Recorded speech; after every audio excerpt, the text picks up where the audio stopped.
की सचिन तेंडुलकर नंतर मी पहिल्यांदा असं टॅलेंट बघतोय. आणि आय थिंक ओव्हरऑल जरा प्रेमेच्युअर होईल त्याला इंडियन टीम मध्ये आता घ्यायला. कारण माझ्या मते त्यांनी एक सीझन अजून डोमेस्टिक क्रिकेट खेळावं. त्याच्याने त्याचा गेम अजून थोडा ऑलराऊंड होईल. हे माझं मत आहे. ओके, तर वैभव सूर्यवंशींनी भारतासाठी खेळावं ही भारतीय क्रिकेट इकोसिस्टीम मध्ये भारतीय ड्रेसिंग रूम पेक्षा बाहेरच्या लोकांची जास्त आवश्यकता आहे का? रुबिन मला सांगत होता की त्यांनी त्याला विचारलं की तुझा फेवरेट प्लेअर कोण आहे, आणि तो म्हणाला ब्रायन लारा. तर आता ब्रायन लारा काय काय एज मध्ये खेळला जेव्हा वैभव वॉज नॉट इव्हन बॉर्न. तर मुलाकडे नॉट ओनली टॅलेंट आहे, पण त्याच्यात एक स्टुडियस ऍटिट्यूड पण आहे. तुम्ही पण तेच म्हणताय की अजून त्याला स्लोली सिस्टीम मध्ये घेतलं पाहिजे, पण त्याच्यासाठी आपल्याकडे उपाय आहे का? एवढे आपल्याकडे म्हणजे या मुलांमध्येही पेशन्स आहेत? इंडिया एचा जो प्लॅटफॉर्म बनवलाय बीसीसीआयने लास्ट 10 वर्ष, तो आपण इग्नोर करतोय. या इंडिया एच्या प्लॅटफॉर्म मध्ये वैभवला एक सर्किट खेळलंच पाहिजे. ही सगळी जे आपण कॉरिडोर कॉन्व्हर्सेशन म्हणतो, हे सगळं कॉरिडोर कॉन्व्हर्सेशन आहे. हे सगळे आपले एक्सपर्ट्स असतात ट्विटरवर जे बसलेले, त्यांचं हे कॉन्व्हर्सेशन आहे. पण माझ्या मते अजित आगरकर आणि बाकीचे selectors are very mature people. त्यावेळी जी हवा होती, जी तुम्ही अनुभवत होतात, आणि आत्ताची जी वैभव सूर्यवंशी आहेत, तर हवा डेफिनेटली तशीच मला वाटते की इंडियाला अजून एक हिरा मिळालाय. पण अजून मी एक दोन गोष्टी बोलू इच्छितो की त्याला अजून स्पिनच्या अगेन्स्ट ट्राय नाही केलंय कोणी. कारण आजकालचं जे कमर्शियल जग आहे, हे इझिली तुमचा फोकस अवे फ्रॉम क्रिकेट घेऊन जाऊ शकतं विदाऊट यू रिअलायझिंग. तर असा एक मॅनेजर मिळणं खूप इम्पॉर्टंट आहे. कुठल्याही बॅटिंगची फ्लोर प्लेट असते, टेक्निकल कॉम्पिटन्स. हे स्किलचं जे फ्लोर प्लेट आहे ते तुमचं. नमस्कार. स्पोर्ट्स कट्टाच्या या विशेष भागामध्ये तुमच्या सगळ्यांचं स्वागत आहे. विशेष भाग अशासाठी की आपण एका विशेष खेळाडूची चर्चा करणार आहोत, आणि त्याच्यासाठीच आपण एक विशेष पाहुणाही आणलेला आहे. चर्चा करणार आहोत सध्याचं टीनेज सेन्सेशन वैभव सूर्यवंशी. याला भारताच्या टीम मध्ये लगेच आणायला हवं का, या विषयावरती, किंवा तो भारतासाठी खेळायला तयार आहे का, याच्यावरती आज आपण चर्चा करणार आहोत. आणि त्याच्यासाठी आपल्याकडे पाहुणेही खास आलेले आहेत. मुंबईचे, भारताचे माजी क्रिकेटर, एंटरप्रेन्युअर, भारतीय टीमचे सिलेक्टर्स, अशी अनेक ज्यांना ओळख आहे, असे जतीन परांजपे सर आज आपल्या बरोबर आलेले आहेत. जतीन परांजपे, स्वागत आहे तुमचं. Thank you Aditya. Good to be back after a while. खूप आनंद होतोय, आणि विषय पण स्पेशल आहे. आणि आपल्या बरोबर आहेत द हिंदूचे ज्येष्ठ क्रीडा पत्रकार अमोल कराडकर. अमोल, तुझंही स्वागत आहे. धन्यवाद आदित्य. येस जतीन सर, नमस्कार. जतीन सर, तुमच्यापासून सुरुवात करूया. एज ग्रुप क्रिकेट गाजवून झालेला आहे. आयपीएलचा दुसरा सीझन आहे. 218.71चा स्ट्राईक रेट आहे आयपीएल मध्ये. जोरदार चर्चा चालू आहे, टीम इंडियाची दारं याच्यासाठी उघडली पाहिजेत. तर डायरेक्ट त्याच्यावरतीच येऊया. काय वाटतंय? माझ्या मते आय थिंक आधी आपण जरा वैभव बद्दल 2 मिनिटं बोलूया. त्याचे काय स्ट्रेंथ्स आहेत. लास्ट इयर पासून आपण बघतोय त्याला ट्रिमेंडस बॉल स्ट्रायकिंग अबिलिटी एक तर आहे. पण माझ्या मते अजून एक खूप स्पेशल गोष्ट आहे की ऍज अ बॅट्समन मोस्टली तुम्ही 1 आउट ऑफ द 2 गोष्टी करता की you watch the ball out of the bowler's hand और you watch it off the pitch. जे स्पेशल प्लेयर्स असतात ते दोन्ही गोष्टी करतात. ते watch the ball out of the bowler's hand and off the pitch. आणि जर का तुम्ही वैभवला बघितलं तर तो ऑफ द पिच पण खूप खेळतो. म्हणजे तो लास्ट मिनिटला ऑफ द पिच बॉल दिसल्यावर ऍट दॅट स्पीड 140 प्लस वगैरे, तो he is able to make a change to his shot. तर ते ही खूपच स्पेशल गोष्ट आहे. आणि मी म्हणालोय आधी की सचिन तेंडुलकर नंतर मी पहिल्यांदा असं टॅलेंट बघतोय. आणि आय थिंक ओव्हरऑल जरा प्रेमेच्युअर होईल त्याला इंडियन टीम मध्ये आता घ्यायला. कारण माझ्या मते ज्या फॉर्मॅटला ते कन्सिडर करतील दॅट विल बी T20. आणि next T20 games, if I am not mistaken, for India are in the UK. I think Ireland मध्ये आहेत बहुतेक मॅचेस त्या. तिकडे बॉल मूव्ह होईल. इकडे IPL मध्ये बॉल मूव्ह, सीम, बाउन्स वगैरे हे खूप रेअरली आपल्याला बघायला मिळतं. काल आपल्याला बघायला मिळालं की हेझलवूड आणि भुवनेश्वर कुमारनी चांगली बॉलिंग केली, आणि चांगली बॉलिंग करून बॅट्समन कम्प्लिटली क्लूलेस होते. तर माझ्या मते थोडं प्रेमेच्युअर होईल. आय थिंक त्यांनी एक सीझन अजून डोमेस्टिक क्रिकेट खेळावं. त्याच्याने त्याचा गेम अजून थोडा ऑलराऊंड होईल. हे माझं मत आहे. इंटरेस्टिंग. अमोल, तू डोमेस्टिकमध्ये म्हणजे मी IPL म्हणत नाहीये. डोमेस्टिकमध्ये तुला कधी चान्स मिळालाय त्याची बॅटिंग बघायचा किंवा मॅच कव्हर करण्याचा? अजून तरी नाही. आशा करतो मी की तो एक अख्खा सीझन रणजी ट्रॉफीचा खेळेल लवकरात लवकर आणि मग तेव्हा त्याला नीट बघता येईल.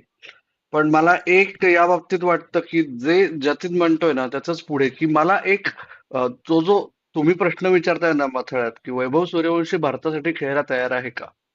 ओके, तर वैभव सूर्यवंशीनी भारतासाठी खेळावं ही भारतीय क्रिकेट इकोसिस्टीम मध्ये भारतीय ड्रेसिंग रूम पेक्षा बाहेरच्या लोकांची जास्त आवश्यकता आहे का? ते मला भीती वाटते. म्हणजे तुम्ही BCCI पदाधिकारी बघा, IPL चे पदाधिकारी बघा, त्यांच्यापासून आता आपण चर्चा करतोय ती सगळेजण एकच गोष्ट आहे. वैभव सूर्यवंशीला घाई आहे का भारतासाठी खेळायची? नाही, तो म्हणतोय मला गेम डेव्हलप करायचा आहे. तर एका दृष्टीने मला असं वाटतं की आता ह्याच्यात कन्व्हेन्शनल वाटतील पण गेल्या 20 वर्षात आपण बघतोय IPL मध्ये पी हळद आणि ओ हो गोरी या संकल्पनेतून आपण डझनावर इंटरनॅशनल कॅप्स दिलेल्या आहेत, विशेषतः T20 क्रिकेटमध्ये. त्यातले किती खेळाडू टिकतात? मी हेही म्हणत नाही की ते किती खेळाडू ट्रान्सफॉर्म होतात 50 ओव्हर किंवा रेड बॉल क्रिकेटच्या दृष्टीने. माझं म्हणणं आहे वैभव सूर्यवंशीकडे जतीन सरांनी आता एक्सप्लेन केलं त्याप्रमाणे त्याच्याकडे सगळं आहे जे पॉलिश करता येऊ शकतं, जे अजून वाढवता येऊ शकतं. ती घाई का करायची? मला उलटा मुद्दा आहे आणि जे आता आपण बोलतोय ना त्याला आयर्लंडमध्ये खेळवायचं असेल खेळवा, काही हरकत नाही. ओके, त्याच्यानंतर इंग्लंडमध्ये घेऊन जायचं असेल कारण काय टॅलेंट स्पेशल आहे याच्यात वादच नाही. इंग्लंडमध्ये घेऊन जायचं असेल घेऊन जा. ओके, पण एकदा दुलीप ट्रॉफी सुरू झाली की तेव्हापासून रणजी ट्रॉफी संपेपर्यंत दुलीप ट्रॉफी, रणजी ट्रॉफी मध्ये विजय हजारे ट्रॉफी, मुश्ताक अली एक अख्खा सीझन डोमेस्टिक क्रिकेटमध्ये जर खेळवला ना, ओके, तर पुढच्या 10 वर्षांची सोय होईल फक्त IPLच्या बेसिसवर. आणि आतापर्यंत त्याने जे मर्यादित कामगिरी केली आहे बिहारसाठी रणजी ट्रॉफीमध्ये खूप मर्यादित सामन्यांमध्ये आणि अंडर 19 टेस्ट मॅचेसमध्ये, त्यावरून आता आपण एकदम वैभव सूर्यवंशीला डोक्यावर बसून घ्यायला नको. आणि पुढचा मुद्दा अर्थात तो खरंच जर T20 म्हणलं तर T20 मध्ये तो निर्विवादपणे संघात येतो का हा पुढचा मुद्दा आहे ना. आजूबाजूला अर्धा डझन कॉम्पिटिटर्स आहेत त्याच्या. नाही, नाही, नाही. प्रश्नच नाही. म्हणजे मला फक्त म्हणजे तू जे म्हणालास की आपण डझनवर कॅप्स दिलेल्या आहेत T20 टीममध्ये IPLच्या परफॉर्मन्सवरती. पण आता आपण वैभव सूर्यवंशी बद्दल बोलतोय जो या सगळ्यांपेक्षा वेगळा दिसतोय. तर जतीन सर, मला अमोलने जो मुद्दा घेतला त्याच्यावरतीच विचारायचं आहे. म्हणजे तुम्ही गेल्या 25 वर्षामध्ये म्हणजे अनेक आपण असे खेळाडू बघितलेले आहेत की जेव्हा IPL नव्हतं, म्हणजे आपण युवराज सिंगचं उदाहरण घेऊ शकतो जो अंडर 19 मधनं टीम इंडियामध्ये आला आणि त्याच्यानंतर त्याला किंवा मोहम्मद कैफ असू दे, त्यांना 5 म्हणजे एकदम इंटरनॅशनल क्रिकेटमध्ये गेल्यानंतर त्यांना अडॅप्ट व्हायला 4 ते 5 वर्ष लागली, कारण ते डोमेस्टिक क्रिकेट तेवढं खेळलं नव्हते. म्हणजे ही IPLच्या आधीची गोष्ट आहे. तुम्ही पण तेच म्हणताय की अजून त्याला स्लोली सिस्टीम मध्ये घेतलं पाहिजे. पण त्याच्यासाठी आपल्याकडे उपाय आहे का? एवढे आपल्याकडे म्हणजे या मुलांमध्येही पेशन्स आहेत का आणि सिलेक्टरमध्येही पेशन्स आहेत का? कारण मला एक मिलिंद रेगेंनी स्पोर्ट्स कट्टाला दिलेल्या मुलाखतीमधली एक गोष्ट आठवते. म्हणजे तुम्हालाही ती डेफिनेटली माहिती असेल. ते नेहमी म्हणायचे की प्लेयरला घेणं आणि नंतर काढणं, म्हणजे तुम्ही पहिली चूक करताय त्याला घेऊन आणि नंतर दुसरी चूक कराल त्याला 5 चान्समध्ये त्यांनी चांगलं न खेळल्यावरती त्याला काढून. तर त्या 2 चुका करण्याच्या ऐवजी एकतर त्याला उशिरा लागेल किंवा घेतल्यानंतर त्याला सलग 10 चान्सेस द्या.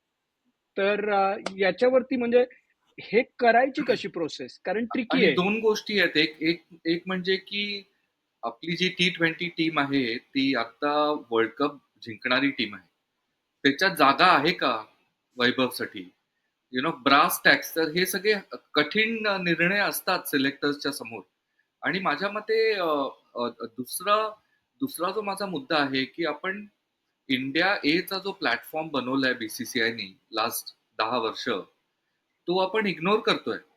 या इंडिया ए च्या प्लॅटफॉर्म मध्ये वैभवला एक सर्किट खेळलंच पाहिजे.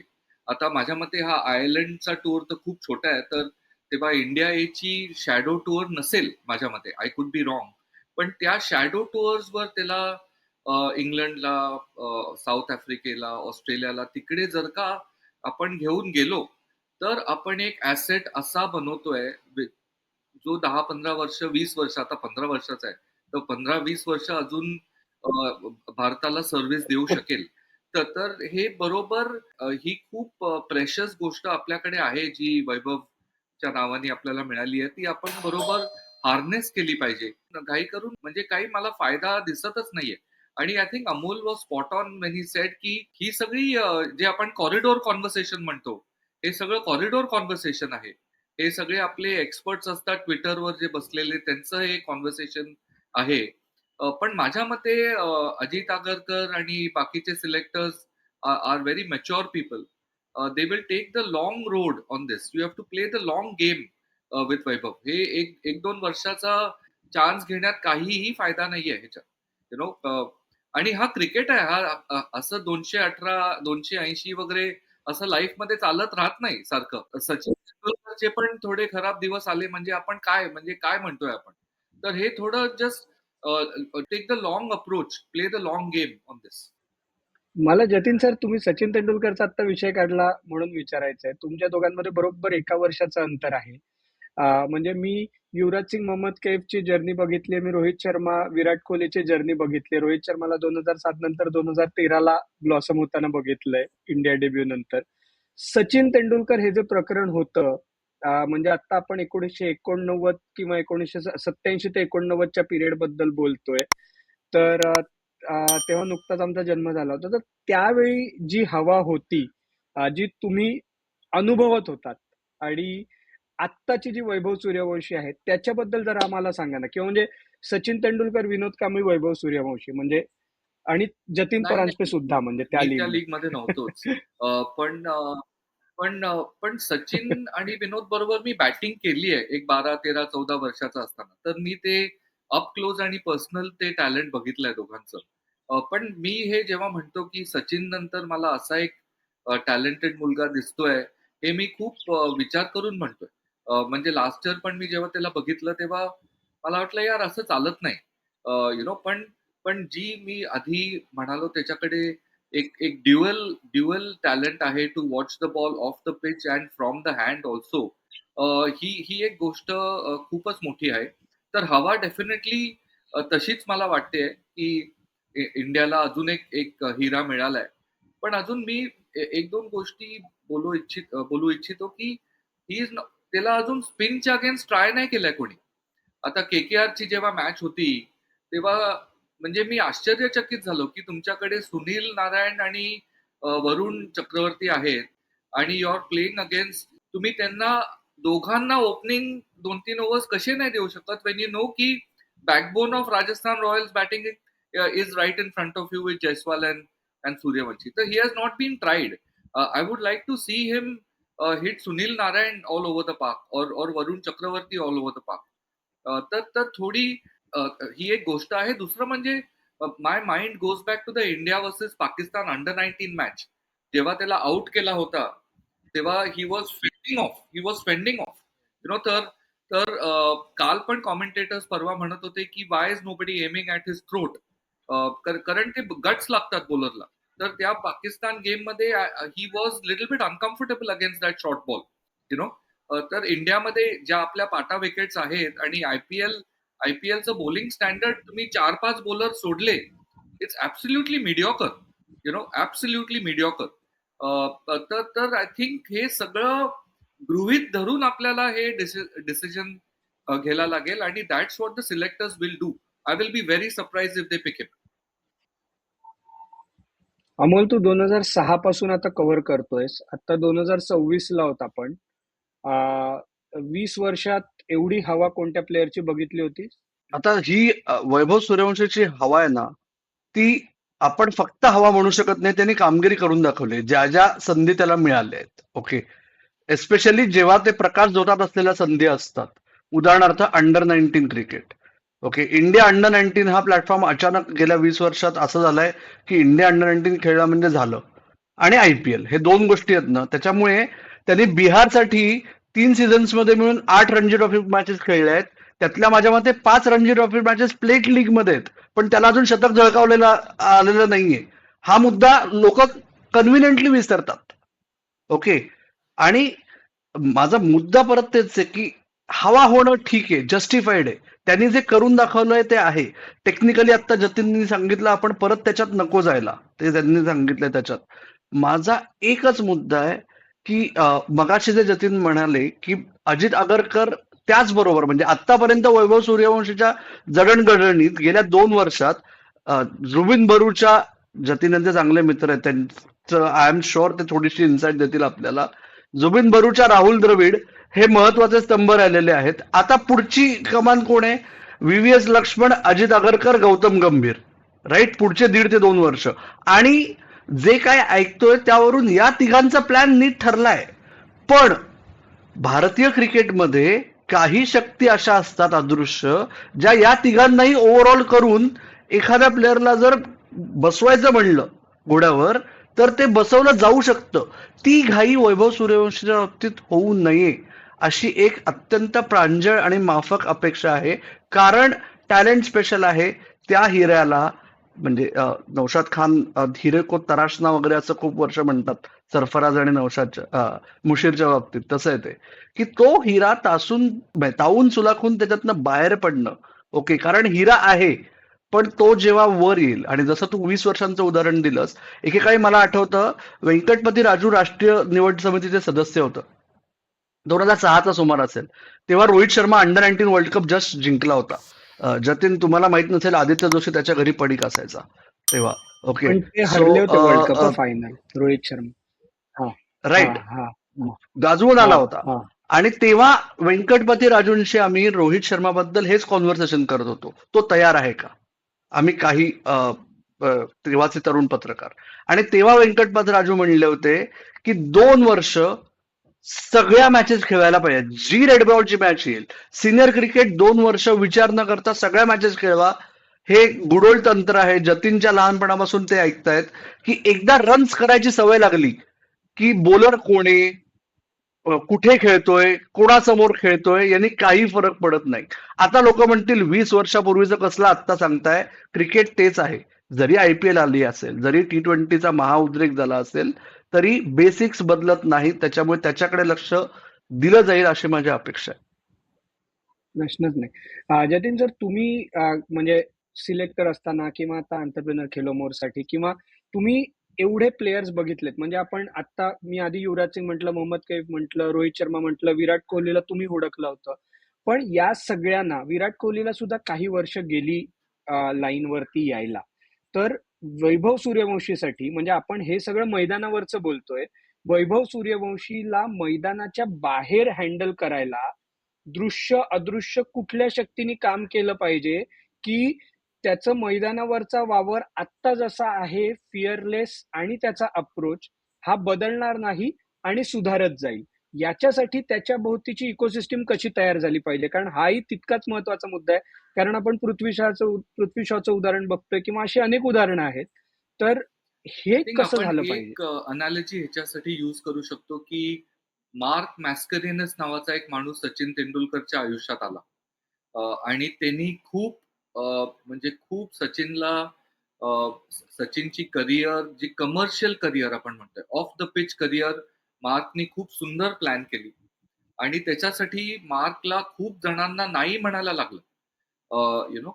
आणि आणि तर असा कोणतरी एक ग्रॅव्हिटास असणारा मॅनेजर लागेल, जो फक्त कमर्शियल इंटरमिडियरी नसून एक अडवायझरी आणि मेंटरशिप कपॅसिटीमध्ये असला पाहिजे.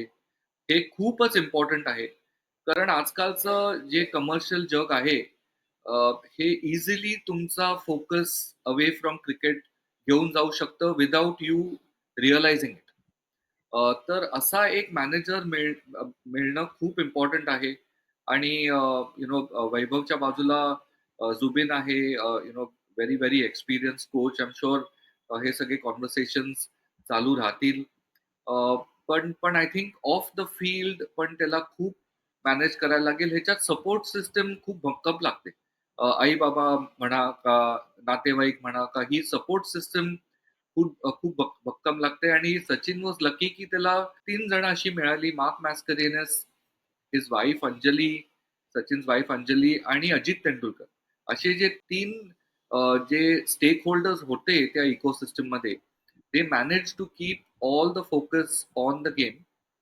तर हे खूप इम्पॉर्टंट आहे. की लास्ट गोष्ट एक technically I would like to say की वैभव सूर्यवंशी एक चांगला मला एक असा रिफ्रेशिंग बॅट्समन वाटतो. कारण जे आपण नॉर्मल बॅट्समन बघतो, यंग बॅट्समन सगळे बॅट अशी खालती पकडतात हँडलच्या. आणि ही इज अ गाय जो जो खूप वर पकडतो बॅट. आणि त्याच्यामुळे तो आपण जो म्हणतो एक लॉंग लिव्हर, तो त्याला बॅकलिफ्टचा एक लॉंग लिव्हर खूप म्हणतो. आणि जुबिन मला सांगत होता की त्यांनी त्याला विचारलं की तुझा फेवरेट प्लेअर कोण आहे, आणि तो म्हणाला ब्रायन लारा. तर आता ब्रायन लारा काय काय एज मध्ये खेळला जेव्हा वैभव वॉज नॉट इवन बॉर्न. तर तर मुलाकडे नॉट ओनली टॅलेंट आहे, पण त्याच्यात एक स्टुडियस ऍटिट्यूड पण आहे. की त्यांनी खूप लेफ्ट हँडर्सना रिसर्च केलाय. आणि जर का साईड बाय साईड तुम्ही ब्रायन लाराची बॅकलिफ्ट आणि ह्याची बॅकलिफ्ट ठेवली तर ती खूपच सिमिलर आहे.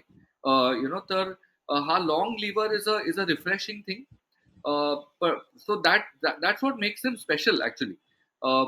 But I think the time has not come. Let's cross the bridge when we come to it. माझ्या मते. Perfect perfect. अमोल, काही करायचं आहे? तो let's cross the bridge once we come to it, हेच मला फक्त एवढंच आहे की तो अट्टहास नाही केला जाणार त्याच्या बाबतीत.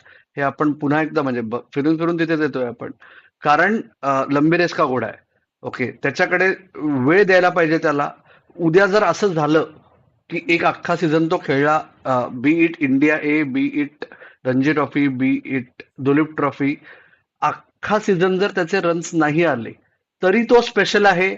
आणि त्याची काळजी घ्यायला पाहिजे आणि त्याला सातत्याने संधी दिल्या पाहिजे, जेणेकरून एकदा तो वर खेळायला तयार झाला की मग त्याची जागा, जसं जसं यशस्वी जायस्वालच्या बाबतीत झालं ना. ठीक आहे, यशस्वी जायस्वालचा डिप म्हणावा तसा आला नाही कुठल्याच लेवलला, पण तो जेव्हा वर गेला तोपर्यंत तो तयार होता. तोपर्यंत तो 20 फर्स्ट क्लास मॅचेस मध्ये त्यांनी जवळजवळ 2,500 रन्स केले होते. आणि अल्टिमेटली आय एम शुअर, एकदा फक्त मला एक रिक्वेस्ट आहे जतीन परांजपेंना, की तुम्ही सांगा की अजूनही आजच्या क्रिकेट फॅन्ससाठी की रेड बॉल मध्ये करणाऱ्या धावा या व्हाईट बॉलवर करणाऱ्या धावांपेक्षा जास्त महत्वाच्या, जास्त अवघड का असतात, आणि जेणेकरून आजकाल ते काय रेड झालंय बॉलचं की महत्व सगळे तरुण अधोरेखित होईल. प्लेयर्स आहेत, त्यांना बाय डिफॉल्ट वाटतं की आपण T20 प्लेयर्स आहोत. पण त्यांना एक लक्षात धरलं पाहिजे की कुठल्याही बॅटिंगची फ्लोर प्लेट असते टेक्निकल कॉम्पिटन्सी. हे स्किल्स जे फ्लोर प्लेट आहे ते तुमचं रेड बॉल क्रिकेटमध्येच होऊन होतं. कारण हे तुम्हाला तुमचा गेम अडॅप्ट करायला लागतो according to bowlers, according to conditions, according to the pitch. आणि ह्या अडॅप्टिबिलिटीमुळे तुम्हाला तुमच्या गेमची जाणीव अजून व्हायला लागते. ह्याच्यात काय आहे की you need to know your game very very well as a batter or a bowler. आणि रेड बॉल मध्ये तुम्हाला, म्हणजे मी तुम्हाला एक एक्झाम्पल देतो. My brother in law is a doctor आणि आता US मध्ये आहे. आणि ते KEM ला वगैरे होते आधी.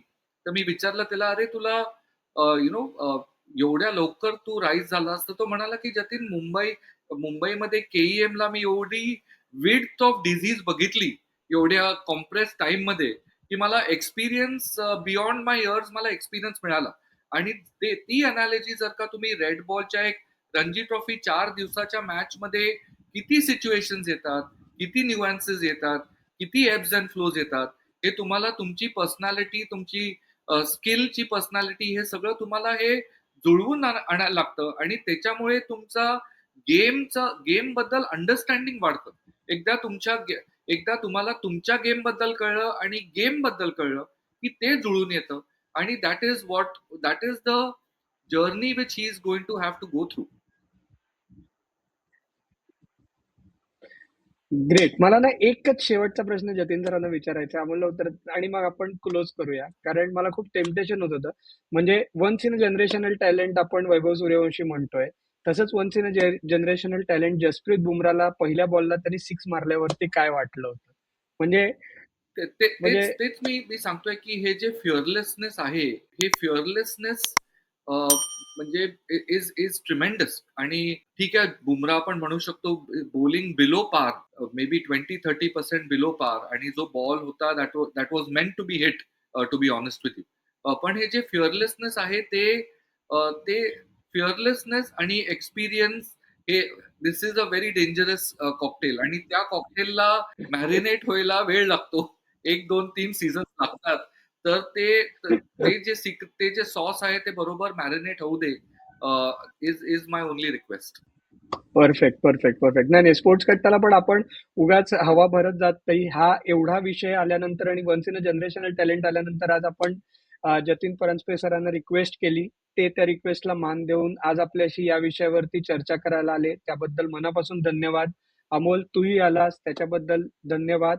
म्हणजे याचं कन्क्लुजन एकच आहे की त्याला तावून सुलाखून निघू दे. रणजी, दुलीप ट्रॉफी 1 किंवा 2 सीझन पूर्ण त्याला ताबडवून घेऊ दे. म्हणजे ज्या आधीच्या प्लेयर्सच्या बाबतीत जे झालं, जे त्यांना इंटरनॅशनल क्रिकेटमध्ये स्ट्रगल करून शिकायला लागलं, तेच त्याला डोमेस्टिक क्रिकेटमध्ये स्ट्रगल करून तो आला, तर ते तयार नाणं असेल, अजून खणखणीत वाजेल आणि भारताला त्याचा जास्ती फायदा होईल.